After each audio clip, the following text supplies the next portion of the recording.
नमस्कार. मी स्नेहल जोशी आज एक कथा वाचायचा प्रयत्न करणार आहे. कथेचं नाव आहे काहीतरी ढासळलंय. लेखक अज्ञात. आईनं विस्तवावर पळी चांगली कडक तापवली आणि बाहेरचं दार अर्धवट उघडत मुसळधार पावसाला चांगला सणसणीत चटका दिला.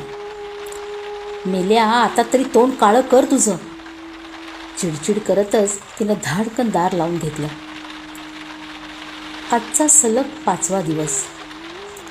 अंगात यावं तसं पिसाळून कोसळतोय ह्यावरून. खाली ती भुई तरी कुठवर सोसणार. शेवटी तिनं पण हात टेकले. तसा हिरव्या कंच माळाला पायदळी तुडवत पाण्याचे लोटच्या लोट घराभोवतीनं दंगल करू लागले आणि पावला इतकं पाणी गुडघावर कधी झालं कळलंच नाही. आज तर जणू माझावर आल्यासारखाच कोसळतोय पाऊस. दिवसभर बिचारी पन्हळ ऊर फाटेस्तोवर पाणी उकत होती. बाहेर कुत्री आडोशाला पार मुटकळ करून गप्प पडून होती. अधूनमधून अंगावरचं पाणी झटकण्यापुरतीच काय ती अंग हलवायची.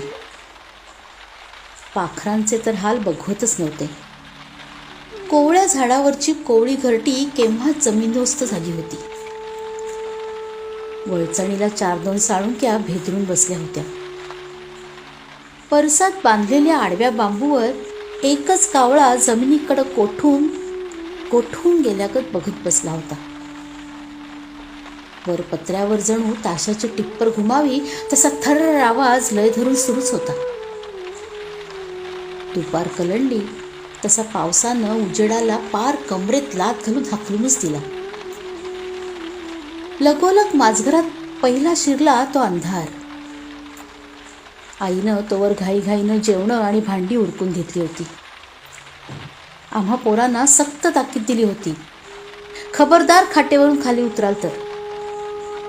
तेवढ्यात पोतराजानं आभाळाच्या पाठीवर जणू कडाडकन आसुड ओढला. आई म्हणाली, नक्की जवळपास कुठंतरी वीज पडलेली दिसतीये. यांची घरी यायची वेळ होईल आता. तेवढा तरी जरा थांबू दे पाऊस. घराला अंधारानं अजूनच मिठी मारली. आईनं देवापाशी दिवा लावायला घेतला. फडफडत ज्योत कशी तरी उजेड फेकत राहिली. उग्रट वासाच्या उदबत्तीसमोर देवाला मिटल्या डोळ्यांनी नमस्कार करत